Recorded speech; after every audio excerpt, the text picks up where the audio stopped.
It began with balloons, music, and laughter. A harmless birthday invitation. A smiling woman who said, "Bring your children. It's just a small evening party." By nightfall, the laughter had turned into screams, and the same parents who dropped off their kids were now searching the ground with flashlights, shouting their names into the dark. Who was the woman? Where were the children? And why did she only invite them after 6 p.m.? This story will change how you see friendly neighbors forever. Before the chaos that shook an entire street, there was peace, a simple home, a loving family. Miranda's life had always revolved around her husband, Steve, and their 2 children, Ella and Toby. Their house was small but full of laughter. Mornings smelled of cocoa and fried eggs, evenings of soap bubbles and bedtime stories. Steve was a civil servant, gentle, calm, the kind of man who never raised his voice. He believed love was built in quiet gestures, helping with dishes, fixing the children's toys, holding Miranda's hand when she got tired. Every day followed the same sweet rhythm. Steve would come home, lift Toby onto his shoulders, and chase Ella around the sitting room until all 3 were breathless from laughter. Miranda would stand by the doorway, smiling at her 3 clowns, thinking, "This is happiness." On weekends, they'd drive to the park for ice cream, take pictures, then return home to noisy dinners where no one sat still for long. But everything changed with one brown envelope. The transfer.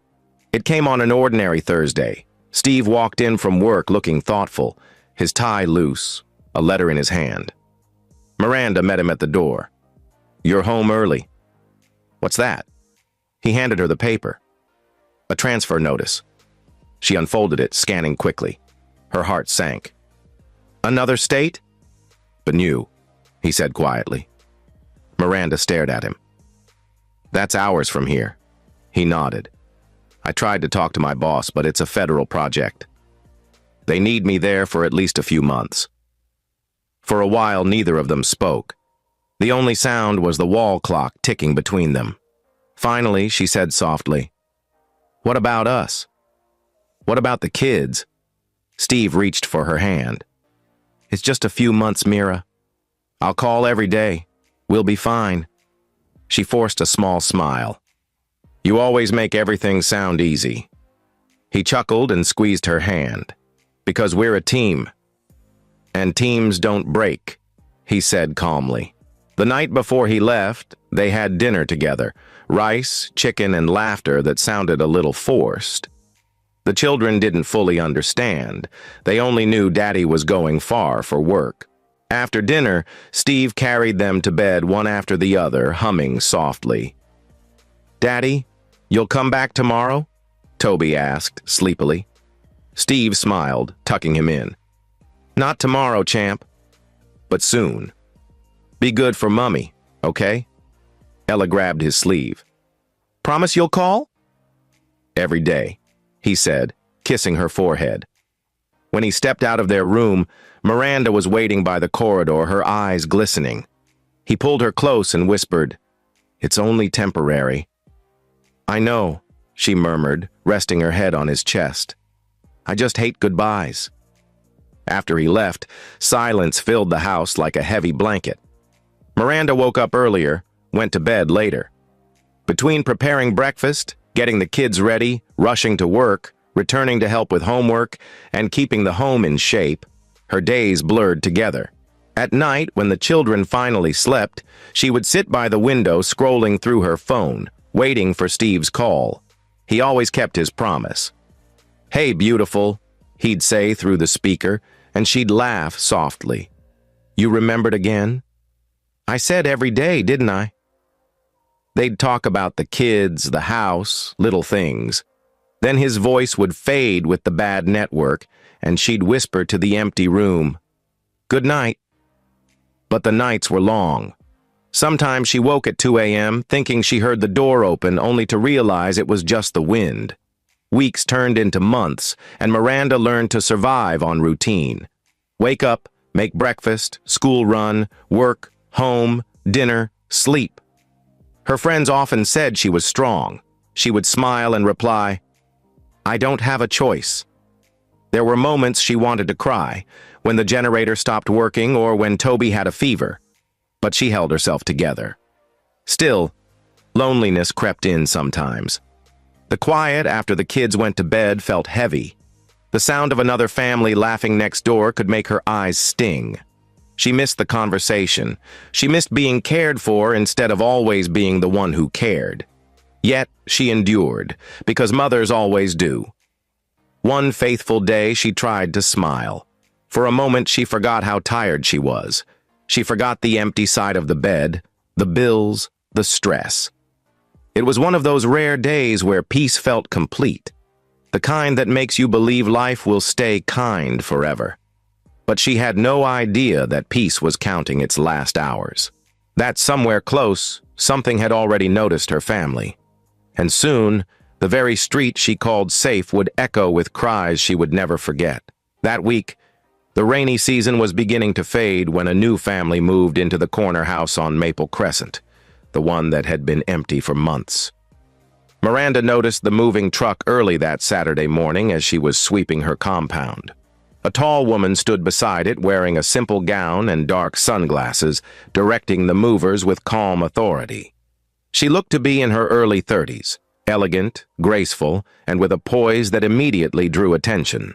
Beside her stood a little boy, about 6 years old, clutching a teddy bear and watching quietly as boxes were carried inside. Later that day, Miranda saw the woman again, this time at the neighborhood shop, smiling and laughing easily with the shopkeeper. Her voice carried that kind of friendliness that made people instantly comfortable. Within a week, everyone knew her name, Miss Gloria. She introduced herself to everyone she met, always with the same gentle smile. She told them she had just moved from another city because of her job. She was a single mother raising her only son, Daniel, and wanted a quiet place to start over.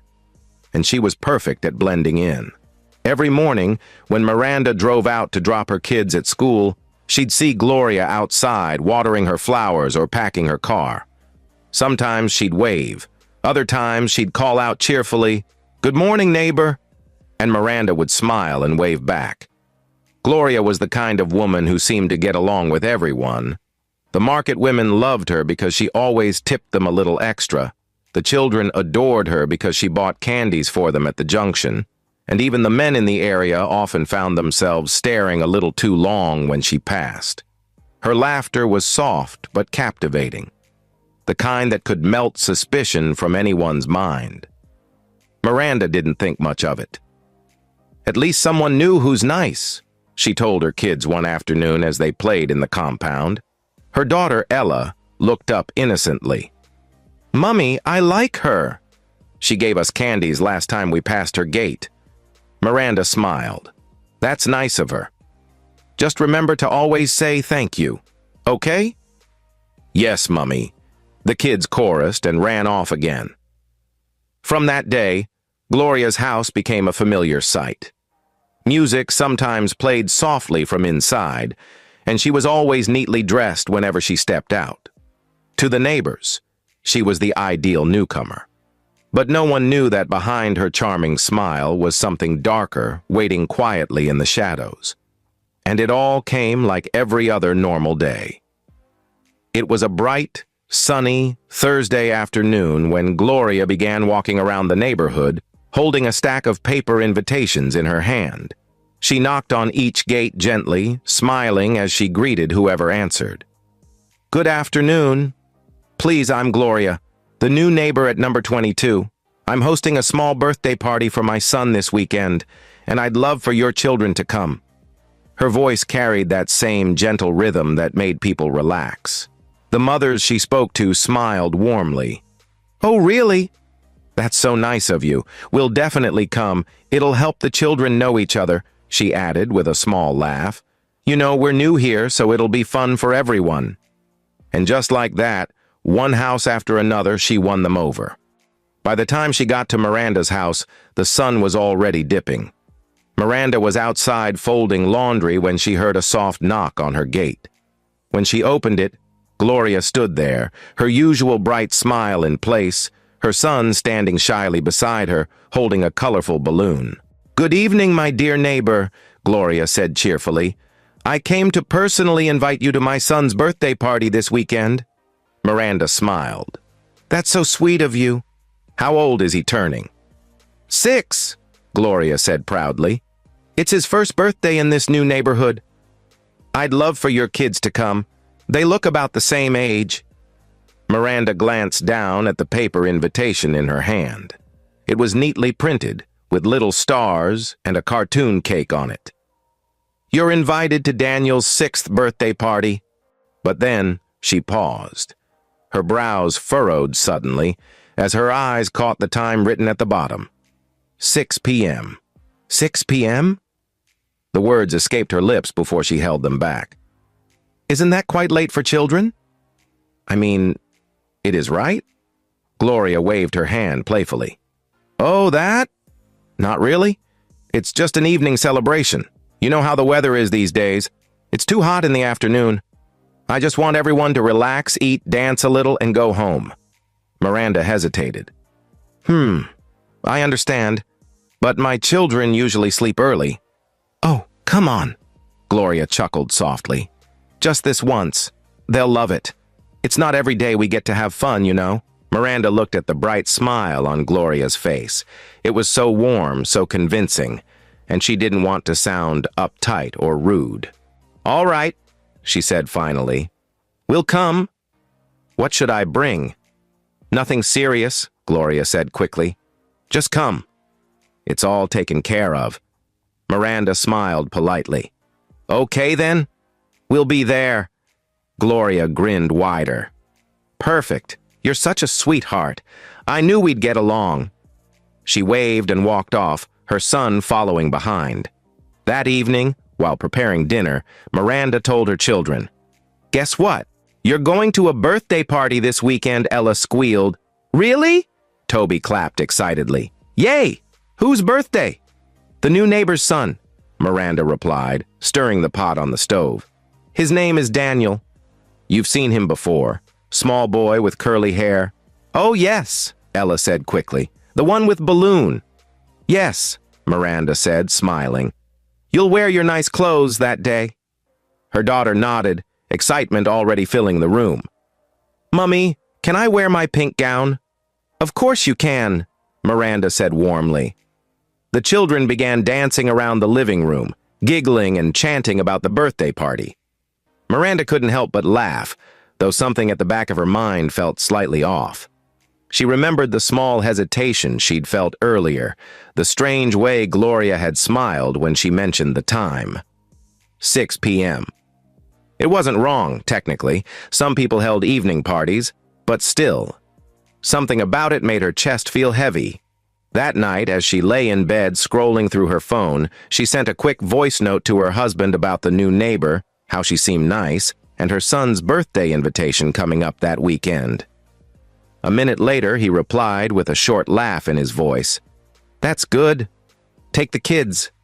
It'll be good for them to play with others." Miranda smiled faintly. "Yeah, that's what I thought too." But as she dropped her phone and stared at the ceiling, that uneasy feeling returned, like a whisper in her mind. She couldn't explain it, but she suspected something strange. A kind of inner war she couldn't deny about the whole thing, but she brushed it off. Maybe it was just the loneliness talking. Maybe she was being overprotective. "It's just a children's party," she told herself. But she had no idea that this one harmless invitation would soon turn the entire neighborhood upside down and become the story every parent in town would never forget. By the time the sun dipped below the rooftops that Saturday evening, the neighborhood glowed with the soft orange of twilight. Children from nearby homes were already getting ready and buzzing with excitement for the long-awaited party. And from a distance, music floated gently from Gloria's compound. Miranda stood in front of the mirror, buttoning the collar on Toby's shirt. Ella twirled in her pink gown, her hair tied with a matching ribbon. "You both look so beautiful," Miranda said, smiling. "Mummy, can I hold the gift?" Toby asked eagerly, gripping the wrapped box in both hands. Yes, my love, but don't run off with it until we get there. She checked the clock on the wall. It was already 6:03 p.m. The evening had come faster than she expected. All right, let's go, she said, picking up her car keys. Let's go celebrate Daniel's birthday. The children cheered and followed her to the car. As she drove the short distance, she could already hear the faint beat of music growing louder. Gloria's house was decorated with bright balloons and colorful ribbons. A small banner at the gate read, "Happy Birthday, Daniel." Other cars were parked nearby. Parents stood in groups outside, chatting casually. Everything looked normal, almost too normal. At the gate, a young man stood wearing a black shirt and dark trousers. He looked to be in his late 20s. He smiled politely but didn't move aside. "Good evening," Miranda greeted. "We're here for the birthday party." The man nodded slightly. "Good evening, Ma. Only the children are allowed inside. Parents can wait outside, please." Miranda blinked, confused. "Sorry? It's a birthday party, not a classroom. Why can't I go in?" she asked. He smiled awkwardly. "That's the madam's rule, Ma." "We're only letting the children in." She frowned. "That's strange. I can't just leave my kids alone. I'll go in with them." "Sorry, Ma," the man said again, his tone polite but firm. "It's just for the kids." Miranda let out a nervous laugh. "You mean to tell me I should stay out here while my children go inside alone?" "Yes, Ma. Parents have to wait outside. They'll bring the children out when they're done." As they spoke, other families began arriving. A few mothers stood near the gate, holding their kids' hands. When they heard the rule, most simply shrugged. "Ah, it's fine," one woman said. "Maybe they want the kids to feel free. We'll just let them enjoy the party." "Yes," another added. "Let them enjoy themselves." "It's not that serious," Miranda looked at them, stunned. "Are you hearing yourselves?" she said firmly. "I thought this was supposed to be a birthday celebration. Why would anyone want the kids' parents to stay outside while their children are inside the party? And besides, it's already dark. How do you just let your children go into someone's house alone?" The first woman smiled faintly. "Don't worry, my sister. We're all neighbors. Nothing will happen." Miranda sighed, shaking her head. "No. If my children are going in, then I'm going in too." The young man at the gate looked uneasy, and at that moment, he exchanged a quick glance with another helper inside. For a brief second, Miranda thought she saw the man nod slightly, like a silent signal, before turning back to her. "Please, Ma," he said again. "Just wait outside." "They'll be fine." "No," Miranda said firmly. "I can't leave my children. Either we go in together or they're not going in at all." A tense silence fell between them. Suddenly, the door to the compound opened, and Gloria stepped out. Her face was glowing under the yellow light from the house. She wore a flowing white gown and held a glass of juice. "Ah, what's happening here?" she asked lightly, her smile wide. "Nothing much, madam," the young man said quickly. "This woman insists on going in with her children." Gloria turned to Miranda, her smile still plastered in place. "Oh, my dear. Don't worry. The children are safe. We just want them to have fun freely without parents crowding them. You know how kids are. They play better when adults aren't around." Miranda met her eyes. Her expression was calm but firm. "It's already past 6, Gloria. I can't leave my children alone by this time. I don't feel comfortable with that." For a moment, Gloria said nothing. Her smile froze slightly. Then she gave a small laugh. "You don't trust me?" "It's not about trust," Miranda said quietly. "It's about what I want, or not. It's about how I think I should protect my children as a mother. These are my kids. I can't just hand them over to anyone this late." The air thickened. The other parents standing around shifted uncomfortably. No one wanted to take sides. Gloria's eyes flickered. Just for a second. Something cold flashed behind that perfect smile, but it vanished as quickly as it appeared. "Well," she said, her voice lower now, "if that's how you feel, then we don't have a choice." Miranda took her children's hands. "Come on, we're going home," she said as they turned, leaving. Ella looked disappointed. "Mummy, what about the party?" the little girl asked innocently. "We'll have our own party at home," Miranda said softly as they left. Gloria stood watching as they walked away, her smile fading into something unreadable. Her fingers tapped slowly on the glass in her hand. Her countenance changed. The usual calm smile on her face was replaced by something darker, like a shadow passing over her soul, cold and unsettling. Some parents who stood there watching Miranda's objection, and the sudden switch in Gloria's expression, were quietly uneasy, exchanging quick glances among themselves. But no one said a word. No one questioned it. They all stayed back and agreed to leave their children inside. Everyone except Miranda. An hour later, after Miranda had returned home, helping her children change into their pajamas, they were yawning and giggling as she tucked them into bed. She kissed their foreheads, turned off the light, and walked to the sitting room. The night was quiet. Too quiet. She picked up her phone and scrolled through her messages. Her husband had sent a voice note, teasing about how she must be enjoying the birthday cake. She smiled faintly and typed back, "We didn't go in." Something didn't feel right. But before she could hit send, that was the moment the strangest thing happened. There was a sound outside, then another, and another. It made her pause. They weren't just sounds, they were shouts. At first they were faint, like voices calling in the distance, then they grew louder. Miranda stood, walked to the window, and peered out. People were running toward Gloria's house. A woman screamed, "Somebody help! Help us!" Miranda's heart dropped. She ran outside barefoot, joining the growing crowd. Flashing lights from phone torches lit up terrified faces. "What's happening?" Miranda shouted, grabbing a neighbor's arm. The woman turned, her eyes red with tears. My child is gone." "What do you mean gone?" Miranda asked, even more confused. Another woman, trembling, stepped forward, her voice breaking. "We went to pick them up, but when we entered, there was no music anymore. The gate was open. The house was quiet. We went inside and—" Her words broke into sobs. "And what?" Miranda pressed. Her voice shook. "There was no one there," the woman cried. "No one! Not the children, not the woman, not even the men who stood at the gate. Miranda's blood ran cold. What do you mean, no one? The house is empty!" Another parent shouted hysterically. "Empty?" "The rooms are clean like no party ever happened." A man pushed through the crowd, his voice loud and frightened. "We checked the backyard."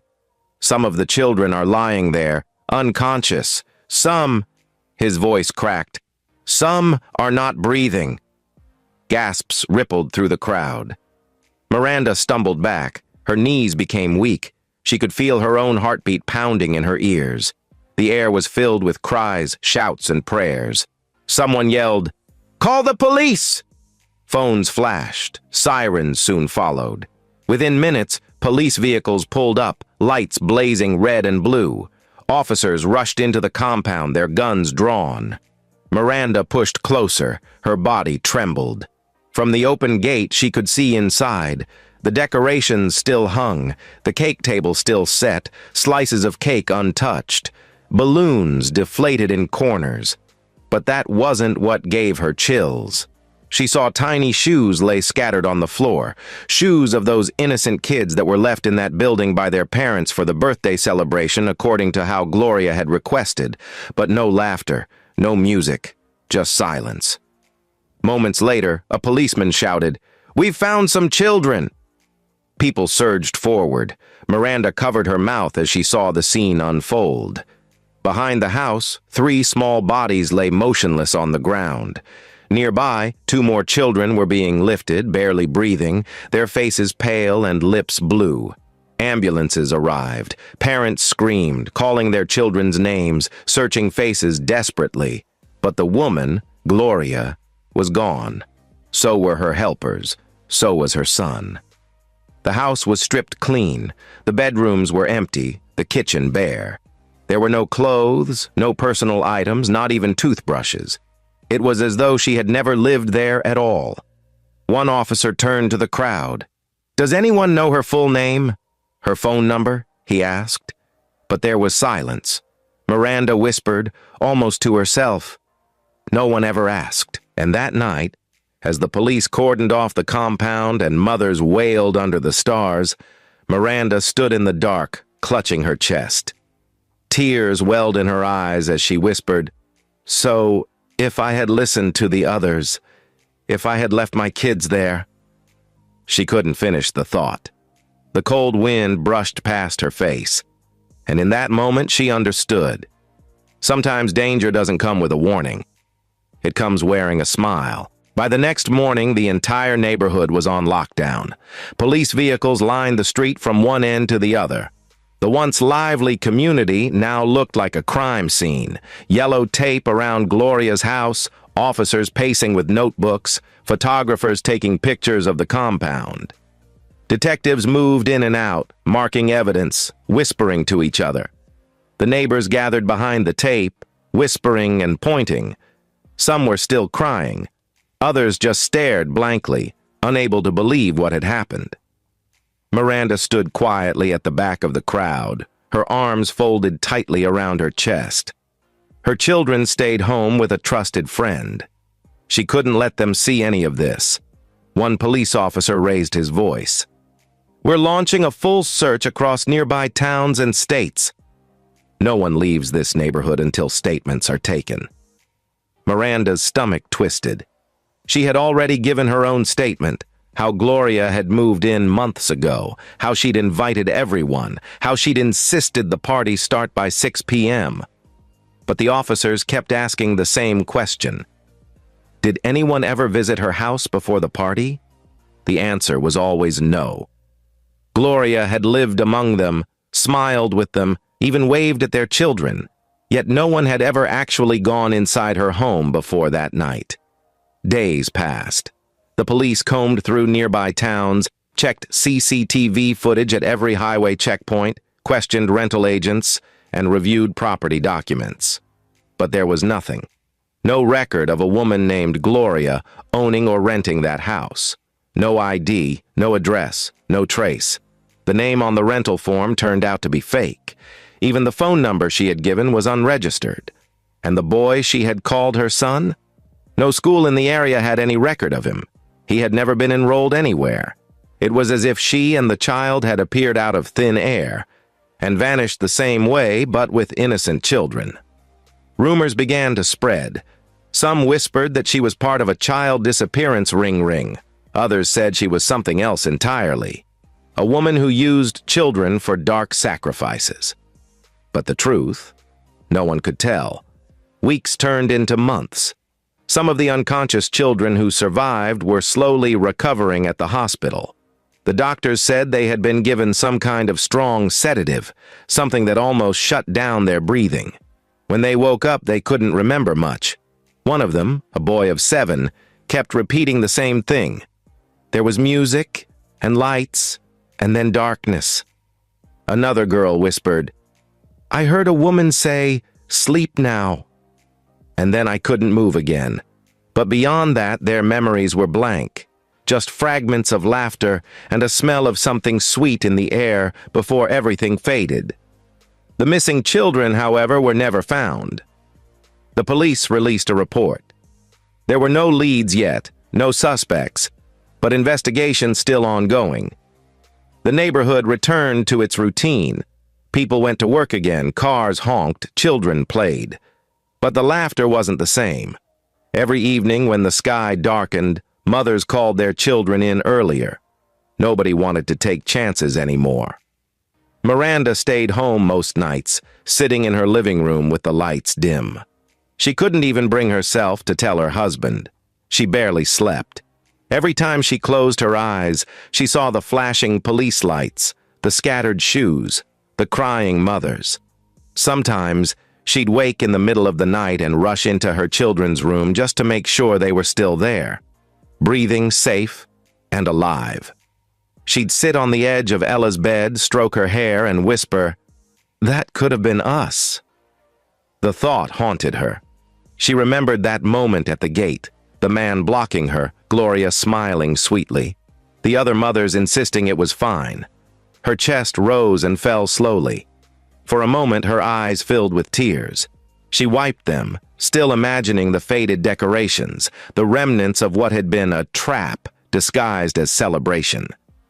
In her mind, she saw the faces of the mothers who had lost their children, the way they screamed that night, falling to the ground, clutching the air.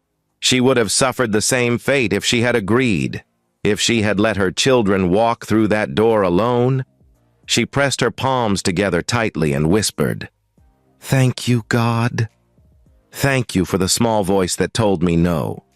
The pain lingered in her heart.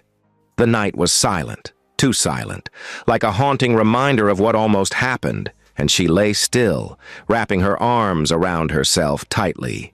Lesson from this story. Fam, anyone that invites you and your kids to a party, any party at all after 6 p.m. and asks you to stay outside while your children go in, please be cautious. Evil doesn't always come with horns. Sometimes it smiles, wears perfume, and calls itself a neighbor. Be vigilant about who moves into your neighborhood. Not every friendly face has good intentions toward you or your children. And never ignore that small voice in your heart, the one that whispers when something feels off. Sometimes that voice is the difference between safety and tragedy. Did you enjoy this story? What would you have done if you were Miranda? Would you have allowed your children to go in, just like the others did?